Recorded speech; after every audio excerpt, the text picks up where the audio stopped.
말씀은 요한복음 4장 3절에서 26절 말씀입니다. 요한복음 4장 3절에서 26절. 유대를 떠나사 다시 갈릴리로 가실새 사마리아로 통행하여야 하겠는지라.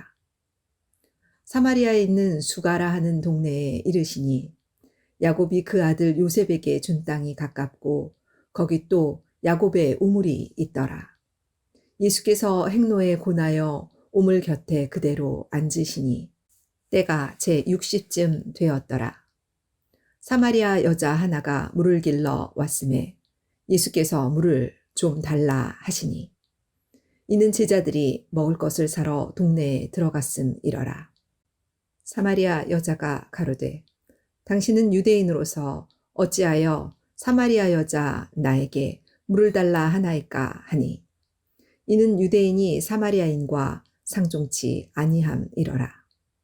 예수께서 대답하여 가라사대 네가 만일 하나님의 선물과 또 네게 물을 좀 달라 하는 이가 누구인 줄 알았다면 네가 그에게 구하였을 것이요 그가 생수를 네게 주었으리라. 여자가 가로되 주여 물 기를 그릇도 없고 이 우물은 깊은데 어디서 이 생수를 얻겠삼나이까. 우리 조상 야곱이 이 우물을 우리에게 주었고 또 여기서 자기와 자기 아들들과 짐승이 다 먹었으니 당신이 야곱보다 더 크니이까. 예수께서 대답하여 가라사대 이 물을 먹는 자마다 다시 목마르려니와 내가 주는 물을 먹는 자는 영원히 목마르지 아니하리니 나의 주는 물은 그 속에서 영생하도록 솟아나는 샘물이 되리라. 여자가 가로되 주여 이런 물을 내게 주사 목마르지도 않고 또 여기 물 길러 오지도 않게 하옵소서. 가라사대 가서 내 남편을 불러오라. 여자가 대답하여 가로되 나는 남편이 없나이다. 예수께서 가라사대 네가 남편이 없다 하는 말이 옳도다. 네가 남편 5이 있었으나 지금 있는 자는 내 남편이 아니니 내 말이 참되도다. 여자가 가로되 주여 내가 보니 선지자로소이다. 우리 조상들은 이 산에서 예배하였는데 당신들의 말은 예배할 곳이 예루살렘에 있다 하더이다. 예수께서 가라사대 여자여 내 말을 믿으라. 이 산에서도 말고 예루살렘에서도 말고 너희가 아버지께 예배할 때가 이르리라. 너희는 알지 못하는 것을 예배하고 우리는 아는 것을 예배하노니 이는 구원이 유대인에게서 남이니라. 아버지께 참으로 예배하는 자들은 신령과 진정으로 예배할 때가 오나니 곧 이때라. 아버지께서는 이렇게 자기에게 예배하는 자들을 찾으시느니라. 하나님은 영이시니 예배하는 자가 신령과 진정으로 예배할지니라. 여자가 가로되 메시아 곧 그리스도라 하는 이가 오실 줄을 내가 아노니 그가 오시면 모든 것을 우리에게 고하시리이다. 예수께서 이르시되 네게 말하는 내가 그로라 하시니라. 이는 하나님의 말씀이니라. 아멘. 오늘 본문 말씀은 요한복음 4장에 사마리아 여인이 등장을 하는데 다 아시는 내용들입니다. 근데 예수님께서 원래 유대인으로 이 땅에 오셨기 때문에 원래 사마리아라는 곳은 유대인과 상종을 하지 않습니다. 그래서 예를 들어서 예수님께서 갈릴리에서 유대 베들레헴 땅으로 가기 위해서는 사마리아를 통과를 하면 가장 빨리 갈 수 있어요. 근데 어떻게 할까요?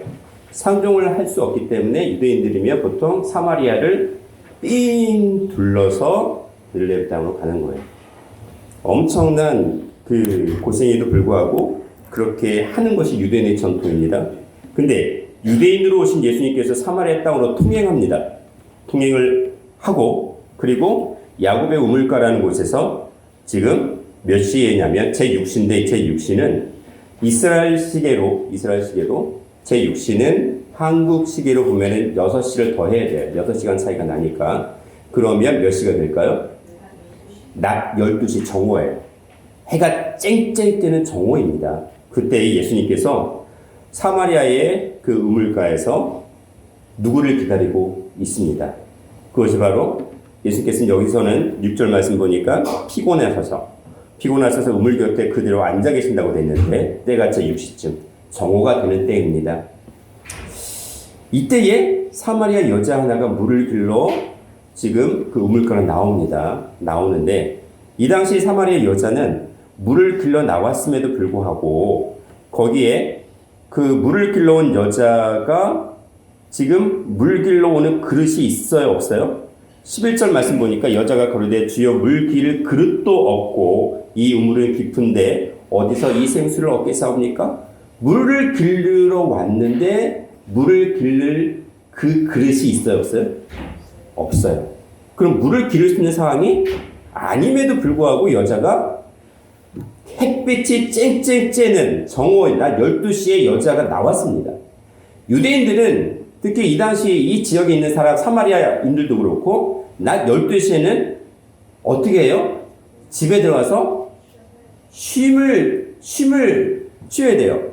낮잠을 자거나 쉬어야 되는 그런 상황이에요. 모두가 낮잠을 자고 있거나 쉬고 있는 상황 속에서 이 햇빛이 쨍쨍한 이때에 사마리아 여인이 나왔습니다. 우물가에 나왔어요.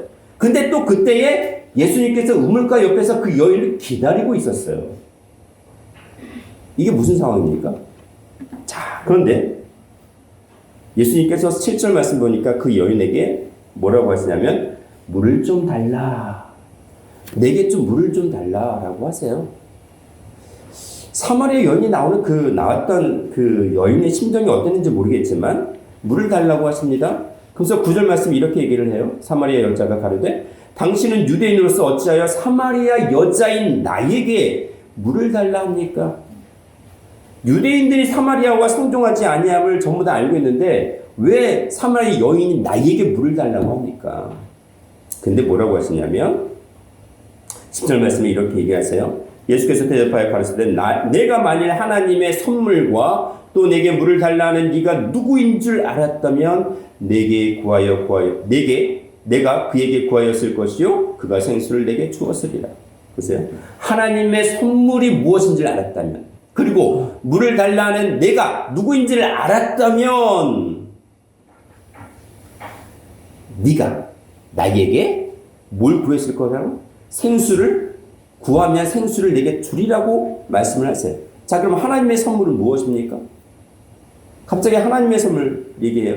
물을 달라 하셔놓고서는 내가 하나님의 선물이 무엇인지 알면 내가 물을 달라는 내가 누군지를 알았다면 내가 나에게 무엇을 요청할지를 안다는 거예요. 자, 그러면은 하나님의 선물이 뭘까? 에베소서 2장 8절 말씀 보면은 우리가 믿음으로 말미암아 구원이라는 하나님의 선물을 받는다고 하셨습니다. 믿음으로 말미암아 하나님의 선물을 받는데 그것이 바로 구원이래요. 자, 그러면 로마서 10장 17절 말씀대로 믿음은 들음에서 났는데 무엇을 들으면서? 예수 그리스도의 말씀을 들으면서 믿음이 난다고 했어요. 즉 예수 그리스도의 말씀을 들으면 무엇을 얻는다는 거예요? 구원이라는 하나님의 선물을 받는다는 것입니다. 지금 사마리아 여인과 예수님과 대화를 하고 있는데 예수님께서 물을 달라고 딱 던지셨어요. 근데 왜 갑자기 물을 달라고 그래? 상종치 못하는 사마리아 여인에게 말이 안 맞는 얘기예요. 근데 지금 뭐라고 하셨냐면 하나님의 선물 얘기를 갑자기 꺼냈습니다. 그 선물이 뭐냐면 예수님 말씀을 던졌는데 지금 사마리아 여인이 대답을 했어요, 안 했어요? 뭐가 됐든 대답을 한 거예요. 무엇이 됐든 간 대답을 한 거예요. 근데 지금 어떤 힌트를 주셨냐면 내가 지금 무슨 말을 하는지 네가 들으면 네가 구원을 얻을 수 있어 라고 지금 말씀을 하시는 거예요. 구원 얻는 거를 복잡하게 생각하지 않고 네가 예수 그리스도의 말씀, 내가 말하는 걸 잘 들으면 구원을 받아라고 지금 힌트를 주셨습니다. 그래서 그 구원이라는 선물을 뭐라고 했냐면 말씀을 듣는 것인데 그 말씀을 듣는 것을 뭐라고 하셨냐면 생수, 살아있는 물이라고 말씀을 하시는 거예요. 물 얘기를 끄집어내신 이유는 네가 나한테 물 떠서 금을 달라는 그 얘기가 아니라 내 말 좀 들어줘. 내 말을 좀 들어봐 라고 하면서 물 얘기를 꺼내신 거예요. 그러면서 생수를 줄 거야 라고 말씀을 하시는 겁니다. 물 달라 해놓고서 뭘 준대요? 야, 나한테 물 좀 줘. 근데 거꾸로 뭐라고 말씀하세요? 내가 생수를 줄게. 근데 더 황당한 건 뭐라고 하셨냐면은, 아니, 내가 물 기를 그릇도 없고 이 우물은 깊은데 어디서 이 생수를 얻을 수 있어요? 지금 생수를 주겠다고 하니까 여자는 무슨 말로 알아들었어요? 그냥 마시는 물로 생각했어요. 단순히 마실 수 있는 물로 생각했어요. 지금 마실 수 있는 물을 구할 수가 있어요, 없어요? 없는 상황이에요, 지금. 없는 상황인데 지금 그렇게 얘기를 하니까 예수께서 뭐라고 하시냐면, 야, 네가 이 물을 먹는 자마다 아무리 이 야곱의 우물물을 많이 퍼가지고 마셔도 네 인생은, 네 삶은 영원히 목마를 수밖에 없어. 아무리 마셔도 목마를 수밖에 없어. 근데 내가 주는 물을 먹으면 너는 영원히 목마르지 않아. 그래서 그 속에서 영생하도록 솟아나는 샘물이 되게 하겠다는 거예요. 와, 이게 무슨 황당한 말이에요? 아니, 물을 내가 줄게, 생수 준대. 그 생수의 내용이 뭐예요? 영원한 생수래요. 이거 사마리아 여인 입장에서는 뭐같이 보일까요? 예수님이. 상황을 생각을 해보세요. 아니, 상종도 못하는, 상종하지 아니하는 그 유대인이 갑자기 나타났어요. 남자가, 그것도 멀쩡한 남자 같아. 근데 얼굴이 어땠을까요? 예수님께 30세의 공생애를 시작하셨는데 바리새인들과 유대인들이 봤을 때 50세로 왔거든요. 겉늙었어요. 볼품이 없어. 그런 남자가 갑자기 등장을 합니다. 낮 12시에 그것도 나타나가지고, 유대인이. 다들 가서 쉬거나 잠을 자야 될 시간에 나한테 뭘 약장수 하는 거야? 부터 시작을 해서 여러 가지 생각을 할 수 있었어요. 그런데 이 얘기를 지금 하니까 15절 말씀에 여자가 가로되 주여 이런 물을 내게 주사 목마르지도 않고 여기 물길로 오지도 않게 하옵소서라고 합니다. 자, 1차적으로 영원히 목마르지 아니하는 생수, 이 영생하도록 솟아나는 샘물을 예수님께서 계속 뭐라고 하시냐면, 구약시대에도 아모스 선지자를 통해서 이렇게 말씀을 하십니다. 아모스 8장 11절에 주 예수께서 가르사대 보라 날이 이를지라. 날이 이른데요. 어떤 특정한 날이 있습니다. 어떤 특정한 마지막 때, 마지막 종말의 때가 이르는데 그때는 기근을 하나님께서 이 땅에 보낸대요. 이 땅에 있는데, 이 땅은 보이는 땅, 인류 역사, 이 지구도 마찬가지지만 어디예요? 창세기 1장 2절 말씀에 그 땅이 혼돈하고 공허하고 흑암이 깊음에 있는 그 신령 마음 땅입니다. 근데 거기서 말씀을 들으면 그 마음의 땅이 어떻게 되는 거예요? 어둠의 땅이, 메마른 땅이 말씀의 비를 맞으면 완전히 촉촉해져서 뭐가 나는 거예요? 식물이 날 수 있는 거예요. 열매를 맺을 수 있는 거예요. 영적인 열매를 맺을 수 있는데 이 땅에 기근을 보냅니다. 아니, 생명수에 비가 내려도 모자랄 판에 기근을 보낸대요. 기근을 보내는데 양식이 없어 줄이는 게 아니에요. 보이는 먼거울을 얘기하는 게 아니라, 그리고 물이 없어 가람이 아니에요. 그냥 마시는 물, 보이는 물이 아니라는 겁니다. 여호와의 말씀을 듣지 못하는 기갈이 온다는 겁니다.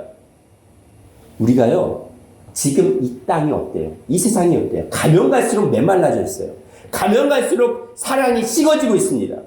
가면 갈수록 우리의 마음, 심령 상태가 사막이 되어서 이 땅에 어떤 것도 말씀을 들을 수 있는 그런 마음의 심령이 없어요. 찾기가 힘들어요. 근데 여호와의 말씀을 듣지 못하는 기갈이래요. 이걸 다시 한번 해볼까요? 여호와의 말씀이라는 그 생명수를 마실 수 있는 그러한 때가 이제는 끝난다는 겁니다. 말씀을 들을 수 있는 그런 때가 끝난다는 거예요. 생명수의 말씀을 마실 수 있는 때가 끝난다는 거예요. 그래서 기갈이라고 표현을 한 겁니다. 말씀을 듣지 못하는 게 생명수를 마시지 못한다는 기갈하고 똑같은 개념으로 말씀을 하세요. 요한복음 6장 35절 말씀 보니까 여호와께서 가라사대 내가 곧 생명의 떡이니 내게 오는 자는 결코 줄이지 아니할 것이요. 그쵸? 생명의 떡이라고 하셨어요. 내가 너희에게 주는 그 모든 말씀은 생명의 떡이래요. 그냥 생명의 떡을 먹으면 배가 고프지 않죠. 줄이지 않죠. 그런데 또 어떻게 표현을 하셨냐면 나를 믿는 자는 영원히 목마르지 아니하리라. 보세요. 나를 믿는 자는 영원히 목마르지 아니한다는 건 뭐예요? 믿음은 예수 그리스도의 말씀을 들으면서 나온다고 했잖아요. 즉 예수 그리스도의 말씀을 듣는 것이 예수 그리스도의 말씀이라는 생명수를 마시는 것과 동일하다는 거예요. 그래서 목마르지 아니하겠다라고 얘기를 하시는 겁니다. 자, 그러면 우리가 지금 여기서 하나님의 말씀을 듣고 있는 거는 뭘 마시는 거예요? 생명수를 마시고 있는 거예요.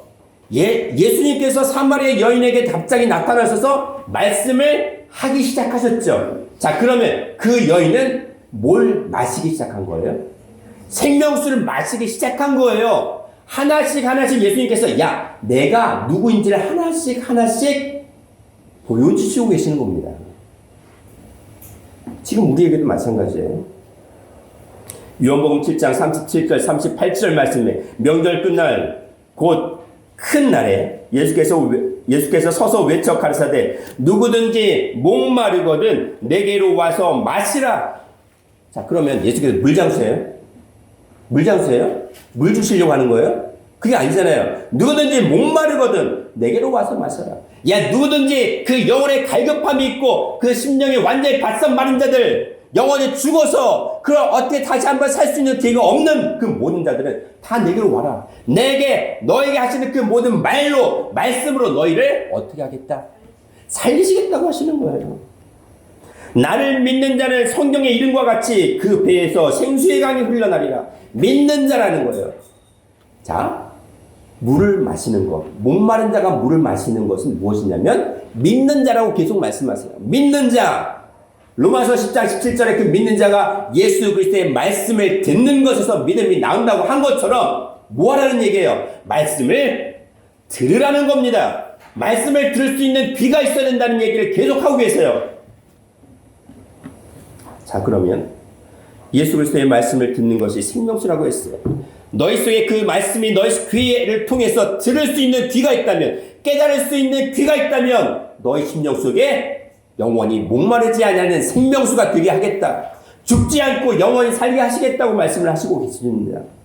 자, 그러면 뜬금없이 또 뭐라고 말씀하셨냐면 지금 생명수 얘기하다가 지금 16절에 갑자기 뭐라고 하세요? 예수님께서 가서 내 남편을 데려오라. 아니, 갑자기 생명수 얘기하다가 왜 남편을 데려오래요? 네? 왜 남편 데려오래요? 예수님께서 뜬금없이 왜 갑자기 남편 데려오는 얘기를 하세요? 가서 내 남편 데려오라. 생명수 얘기 끝나면 생명수를 마무리 지면 딱 끝나면 딱 좋은데 지금 뭐예요? 갑자기 뜬금없이 내 남편 데려봐. 남편 데려오래요. 자, 근데 뭐라고 했어요? 사마리아 여인의 남편이 있다고 했어요? 없다고 했어요? 17절에 여자가 대답하여 가로되 나는 남편이 없나이다. 얘기했습니다. 자, 근데 이게 거짓말이에요? 참말이에요? 거짓말일 수도 있고 참말일 수도 있어요. 왜냐하면 가르사대 내가 남편이 없다는 말이 옳도다라고 예수님께서 맞장을 쳐줬어요. 그러면서 딱 소가지 있는 얘기를 딱 끄집어냅니다. 18절 말씀에 내가 남편이 5이 있었으나, 자, 5이 있었어. 이미 과거형이에요. 이미 5명의 남편이 있었다는 거예요. 그리고 지금 있는 자는 6번째 남편과 살고 있다는 거예요. 그러면 이 사마리아 여인은 남편이 몇 명이었어요? 6명이에요. 근데 이 사마리아 여인이 남편이 없다고 했지요. 남편이 없다는 게 무슨 말일까요? 보이는 건 남편인데 이 땅에 믿을 만한, 세상 말로 놈이 없다는 거예요. 5명의 남편, 똑같은 유형이었을까요? 나름대로 첫 번째 남편 만났어요. 근데 뭐야? 완전 아니야. 그래서 또 다른 유형을 택했을 거예요. 두 번째. 근데 또 어땠어요? 또 아니야. 또 실망했어요. 그래서 세 번째 또 찾았습니다. 역시 아니야. 네 번째 또 아니야. 5번째 또 아니야. 지금 6번째도 만나서 살고 있는데 뭐예요? 남편만은 남편이에요? 사마리아 여인이 더 이상 남편이 아니라는 거예요. 6명의 남편을 만났지만 정말 참 남편인 남편이, 사마리아 여인이 인정할 수 있는 남편이 이 땅에 있어요, 없어요? 없다는 겁니다. 그래서 실제로는 6명의 남편, 6번째 남편이지만 남편이 있다 없다? 없다라고 얘기를 한 거고 예수님께서 그 속에 있는 중심, 사마리아 여인의 중심을 보고 내 말이 옳도다라고 인정을 해주신 거예요. 그렇죠? 자, 그럼 무슨 말씀일까요? 생명수 얘기를 하다가 여섯 명의 남편이 있는 여인을 끄집어냈어요. 그냥 말만 해주면 되잖아. 내 말이 옳아라고 해주시면 되는데 그 뒤에 있는 사실을 다 끄집어내셨어요. 사마리아 여인이 있는 그 모든 칩을 다 끌어내셨어. 이게 무슨 말이에요? 아니, 붙잡아도 다독거려서 붙잡으면 딱 좋을 판인데 어떻게 해요? 그 속에 있는 것들을 지금까지 여인이 살았던 그 치부를 다 드러내셨습니다. 무슨 말이에요? 예수님께서 무슨 말을 하고 싶으실까요? 왜 하필 6명의 남편일까요? 예? 왜 6명이에요? 이 사마리아 6명의 남편을 만난 이 사마리아 여인을 통해서 지금 우리에게 예수님께서 하시고자 하시는 말씀이 무엇일까요? 네? 아니, 우리가 남편 둘이었다 해도 얼굴 드러내고 못 살지 않아요? 사마리아에서 이 여인이 낮 12시에 해가 쨍쨍쨍 낮 12시에 나타났다는 건 이 사마리아 여인이 6명째 남편을 만나서 살고 있다는 걸 그 동네 사람들이 알까요? 모를까요? 알아요. 얼굴을 들고 살 수가 없으니까 햇빛이 쨍쨍쨍은 아무도 나타나지 않냐는 그 시간에 그냥 왔어요. 왔으면 물을 길러 물 그릇을 가지고 와야 되는데 없어 물 그릇 기름도 없대. 몰랐을까 여인이? 알았음에도 불구하고 여인은 그냥 나왔어요. 왜? 왜 그 대낮 햇볕이 쨍쨍쨍한 그때에 왜 나왔을까요? 우리가요. 제가 지지난주와 지난주 계속 말씀을 드렸습니다. 말씀의 씨가 없는, 말씀을 잃어버린 인류 역사는 뭐예요? 씨가 없는, 말씀을 잃어버린 존재는 천국 말씀을 씨라고 말씀하셨기 때문에 다 생물학적인 남자 여자의 개념이 아니라 다 신령한 여자인 거예요. 말씀의 씨를 잃어버렸기 때문에 다 여자의 역사가 인류 역사예요. 그래서 하나님이 나는 너의 남편이라고 계속 강조하시면서 지금도 신부를 찾으려고 이 땅에 오셨다고 선포를 하고 계십니다. 신부를 찾으러 오셨대요. 이사야 54장 5절에 이는 너를 지으신 자는 내 남편이시라. 너를 창조하신 자는 내 남편이시라.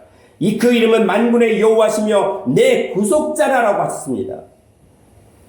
이스라엘의 거룩한 자시고 온 세상의 하나님이 바로 우리 남편인데 우리는 그 남편을 잃어버렸다는 겁니다.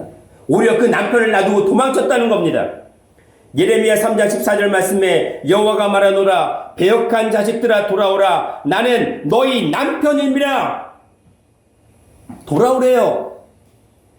인류 역사를 향해서 돌아오라고 지금도 말씀하시는 거예요. 나는 내 남편, 각자 우리의 남편이라고 말씀을 하세요. 예레미야 3장 20절 말씀에 그런데 이스라엘 족속아 마치 아내가 그 남편을 속이고 떠남같이 너희가 정령이 나를 속였도다. 남편 대신 하나님을 속이고 우리가 도망을 치고 오히려 지금도 속이고 있다는 거예요. 그게 인류 역사, 타락한 인류 역사의 상황이라고 지금도 말씀을 하고 계십니다. 예레미야 31장 32절에 나 여호와가 말하노라 이 언약을 내가 그들의 열조의 손을 잡고 애굽 땅에서 인도하여 내던 날에 세운 것과 같지 아니할 것은 내가 그들의 남편이 되었어도 그들이 내 언약을 파괴해 버렸습니다. 이스라엘 백성에 십계명을 주셨어요. 십계명의 두 돌판은 앞과 뒤로 십계명이 똑같은 것이 두 돌판이 기록이 된 거예요. 왜? 하나는 인류 역사 너희 인간들의 것이고 하나는 내 것이다. 왜? 그래서 하나님의 언약으로 지금 뭘 한 거예요? 계약을 맺은 거예요. 계약을. 근데 그 계약을 일방적으로 누가 파기를 했습니까? 내가 속한 나라는 인간이 속한 인간이 파기를 해버렸어요. 그러면서 그 심령을 다시 말씀하십니다. 나는 내 남편이야. 너희 남편이야. 아직도 기다리고 있어. 돌아와. 왜 예수님께서 이 땅에 오셔가지고 사마리아 여인을 만났습니까? 유대인들이 저주하고 심판해버리고 완전히 무시해버리는 사마리아 여인을 만나서 지금 예수님께서 뭐라고 말씀하시는 거예요? 나는 내 남편이야. 네가 여섯 명의 남편 다 만나봤지? 이 땅에 지금 네가 보이는 남편은 네가 봤을 때 어땠어? 진짜 남편인가? 참 남편인가? 물어보시는 거예요. 근데 사마리아 여인은 뭐라고 말씀하셨습니까? 남편 없나이다. 인정했어요. 자기의 치부를 인정을 했습니다. 그때부터 예수님께서 진짜 하시고자 하는 말씀을 하고 계시는 겁니다. 남편이 6명이었습니다. 이 땅에서 남편이 왜 6명이었을까? 예수님께서 창세기 1장에 보시면 천지 창조의 기사를 며칠 동안 6일 동안이라고 했어요. 그 6일 동안 천지 만물을 창조하셨다고 되어 있어요. 그런데 그 천지 창조의 마지막 결론이 뭐였습니까? 그 천지 창조의 마지막 결론이 무엇이에요? 그 천지 창조의 마지막으로 하나님께서 창조하신 그 대상이 누구였어요? 모든 상황을 다 만들어 두시고 마지막 창세기 1장 26절, 27절에 하나님의 형상으로 누굴 만들었습니까? 사람을 지으셨어요. 그 천지 창조의 6일 창조의 결론이 사람 창조예요. 하나님의 형상으로 만드신 사람 창조가 6일 동안 있었던 것의 결론입니다. 그리고 안식하셨다고 되어 있어요. 7째 날에. 자, 그러면 6은 사람 창조의 수입니다. 사람의 수예요. 하나님의 형상으로서 지음받은 사람의 수가 6이에요. 6이죠? 그런데 그 6일 창조 가운데 하나님께서 보시기에 좋았더라는 게 몇 번 있었냐면 7번이 있습니다. 하나님께서 보시기에 좋았더라. 보시기에 좋았더라. 보시기에 심히 좋았더라. 7번 말씀을 하셨어요. 6일 창조 가운데 7번 말씀을 하셨습니다. 그리고 예수님께서는 또 뭐라고 하셨냐면 요한복음 2장 6절부터 11절 말씀 보면 가나 혼인잔치가 나옵니다. 혼인잔치를 하는데 포도주가 떨어졌습니다. 예수님께서 뭐라고 말씀하시냐면 그곳에 뭐가 있었냐면 돌 항아리가 있어요. 결례를 따라는 거는 사람들이 밖에 나갔다 들어올 때에 손발을 씻는 그 물을 담는 그런 물 항아리예요. 근데 두세 통. 그러니까는 사람이 두세 명은 들어갈 수 있는 통이에요. 작은 게 아니에요. 그런 항아리가 돌 항아리가 몇 개? 6개가 있다고 말씀하십니다. 그게 6절에 말씀하세요. 요한복음 2장 6절에 뭐라고 하시냐면 돌 항아리가 6개에 있습니다. 유대인의 결례를 따라 두세 통, 두세 바가지를 다 부을 수 있는 돌 항아리 6개 있어요. 근데 거기에다가 거의 하인들을 통해서 물을 어디까지 채워라? 아구까지 채우래요. 와, 그러면 왜 돌 항아리가 6개 있어요? 2개만 있어도 되는 거 아니에요? 부자라서 6개 있었나? 왜 돌 항아리가 6개인 것을 성경에 기록을 했을까요? 혼인잔치잖아요. 그쵸? 거기 혼인잔치의 주인공은 누구? 신랑과 신부죠. 그쵸? 제가 아까 뭐라고 말씀드렸냐면 예수님은 이 땅에 누굴 찾으러 오셨어요? 신부 찾으러 오셨습니다. 근데 거기에 예수님께서 신랑으로 오신 거예요? 아니면은 손님으로 왔어요? 손님이었어요. 원래 주인공은 누구여야 돼요? 예수님이 신랑이신 예수님, 신부를 찾으러 오신 예수님이 주인공이어야 되는데 이 사람들은 아무도 몰랐습니다. 그냥 손님일 뿐이에요. 그래서 이 기사들을 통해서 돌 항아리입니다. 돌이에요. 생명이 있어요? 없어요? 없어요. 타락한 인류 역사는 6째 날 지음받은 그 아담이 타락을 함으로 말미암아 더 이상 생명을 잃어버렸습니다. 생기를 불어넣어 하나님의 형상으로 지음받고 생명으로 만드셨지만 창세기 2장 7절에 그 생기를 잃어버렸습니다. 뱀의 꾀임에 빠져서 뱀의 말을 듣고 하나님의 말씀을 잃어버린 존재가 됐어요. 그것이 타락한 인류 역사고 그 결과 죽음이 지금까지도 지배하게 되었습니다. 근데 예수님께서 이 땅에 오셔서 6개의 돌 항아리에 생명이 없는 물에 아무도 다 비워지군 돌과 같은 그러한 인류 역사에 뭘 채우라고요? 물을 아구까지 채우래요. 너에게 주시는 말씀의 물을, 생명수의 물을 아구까지 채워야 어떻게 된다는 거예요? 그 물로 인하여 포도주가 되는 것처럼 변화 영생의 말씀으로 너의 심령 속에 심겨진다는 겁니다. 그 생명의 말씀으로 너의 돌 같은 마음밭에 있게 되어진다는 거예요. 그래서 십계명은 어디에 기록이 됐어요? 돌판의 돌판. 생명을 잃어버린 인류 역사의 돌판 같은 마음에 말씀을 불어 넣어주신 거예요. 또 뭐라고 하세요? 예수님께서 이 땅에 오셔서 이제 그 돌판이 이제는 신령한 새로운 마음 심령판이 되어서 뭘 기록하래요? 내 마음 심령판의 말씀을 기록하라는 거예요. 이제는 돌과 같은 마음판, 생명이 없는 그런 마음판이 아니라 생명의 말씀을 들음으로 그 마음 심령판의 말씀을 기록하라는 거예요. 돌판의 시대는 지났다는 거예요.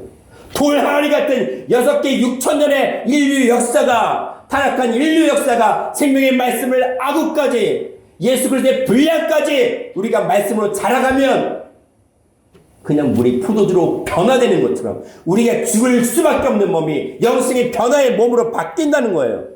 그걸 누가 했어요? 신랑이신 예수. 물로 된 포도주를 거기 잔치를 책임 맡은 장이 맛을 보고, 야, 너희는 원래 좋은 포도주를 먼저 내고 안 좋은 것을 나중에 내는데 그 좋은 포도주를 맨 나중에 냈다는 거예요. 그걸 누가 했어요? 신랑을 불러서 하는 얘기예요. 근데 진짜 신랑은 누구예요? 예수님께서 하신 거예요. 예수님께서.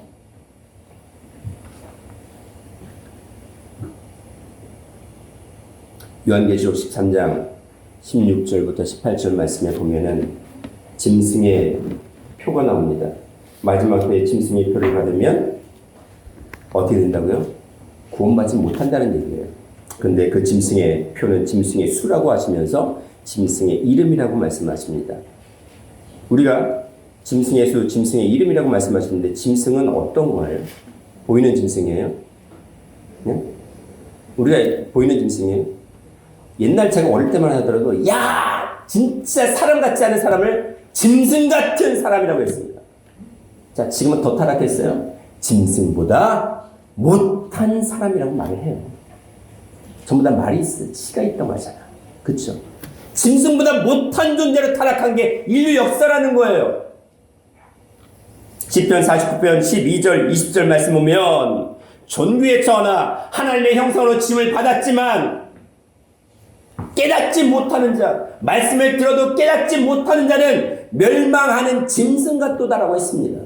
멸망하는 짐승이에요. 그게 누구예요? 사람이라는 거예요. 타락한 사람이라는 거예요. 타락한 사람의 수. 그래서 요한계시록 13장에서 17절 18절에 그 짐승의 수, 짐승의 이름이 누구예요? 사람의 수인데 666이라는 거예요.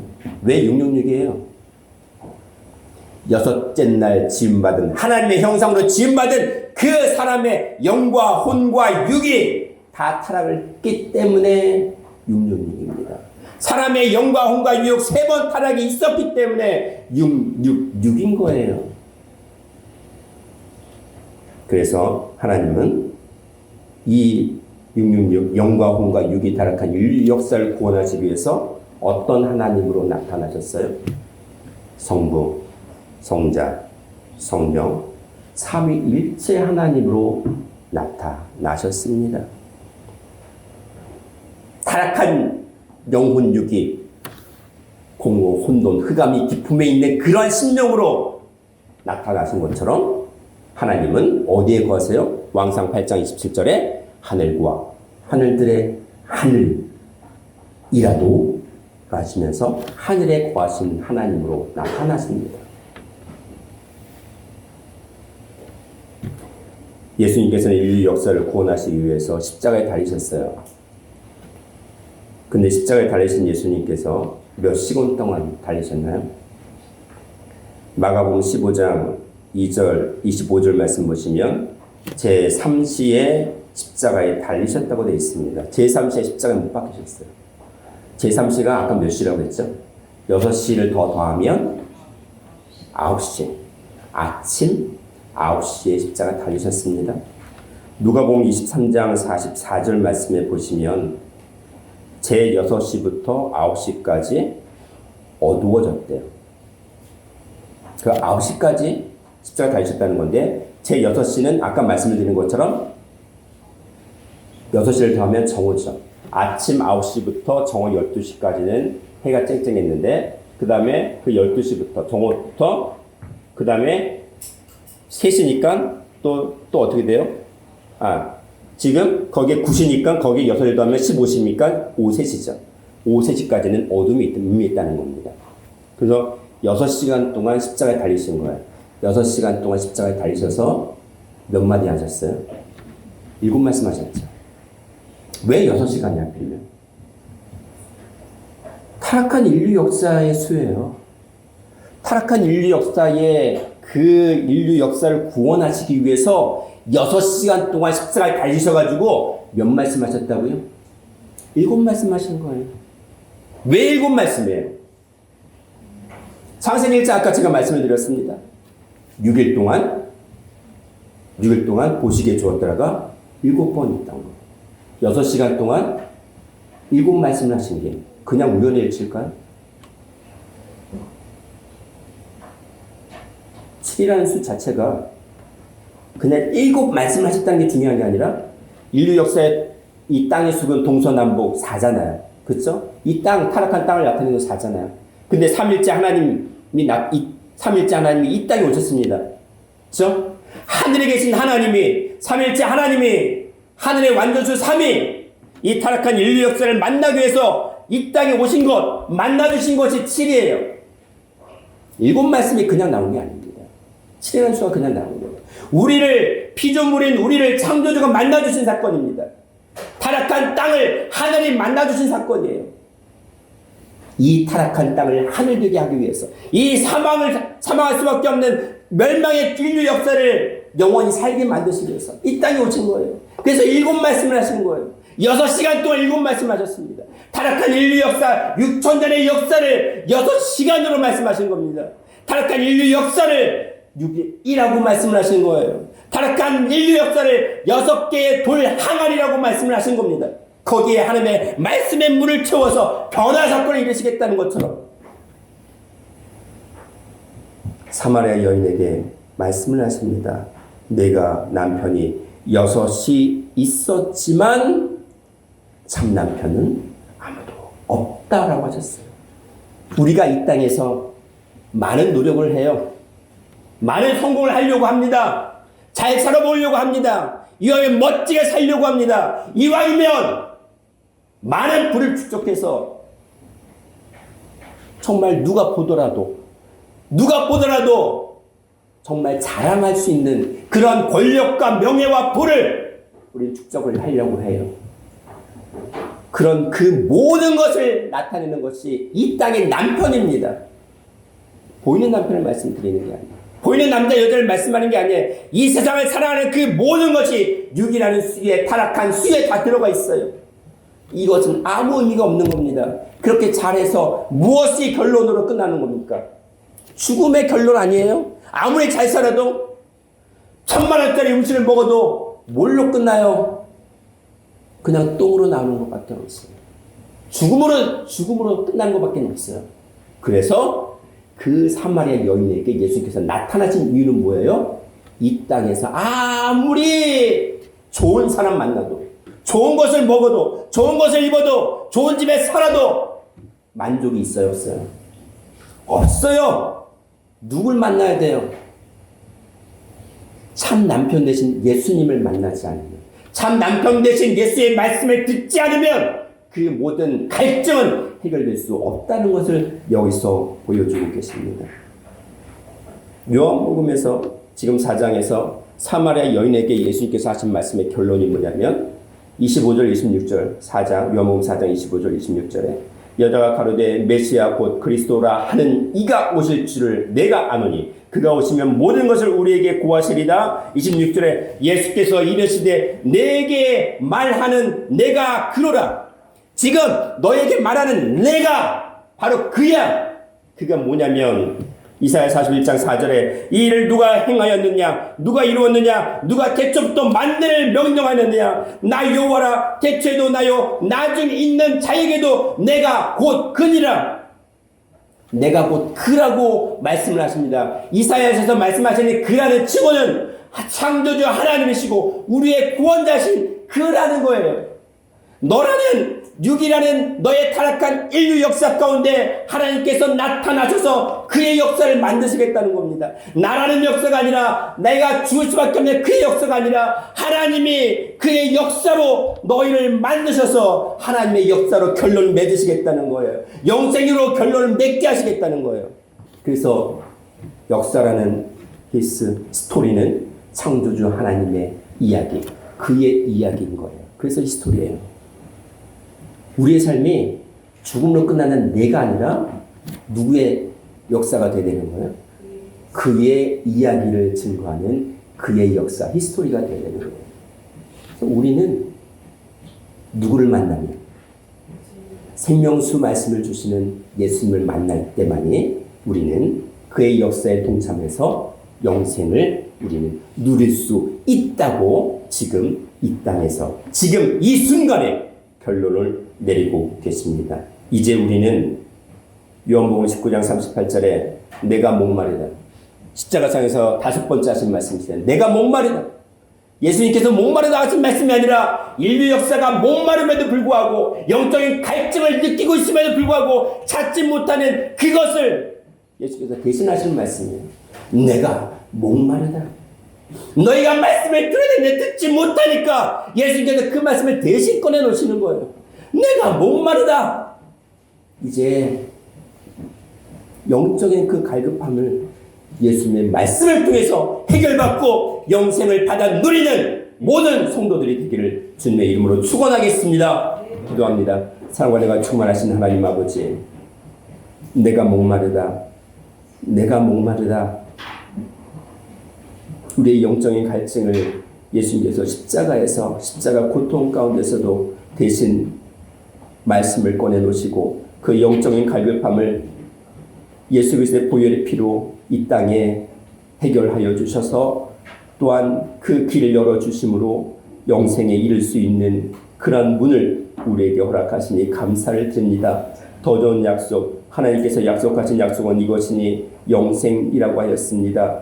그 영생의 약속을 우리 모든 성도들이 믿음으로 또한 말씀을 들음으로 온전히 성취하고 맺어드리는 그러한 신령한 신부들이 다 될 수 있도록 붙잡아 주시옵소서. 감사드렸고 사랑과 은혜가 충만하신 예수님 이름 받들어 기도드리옵나이다.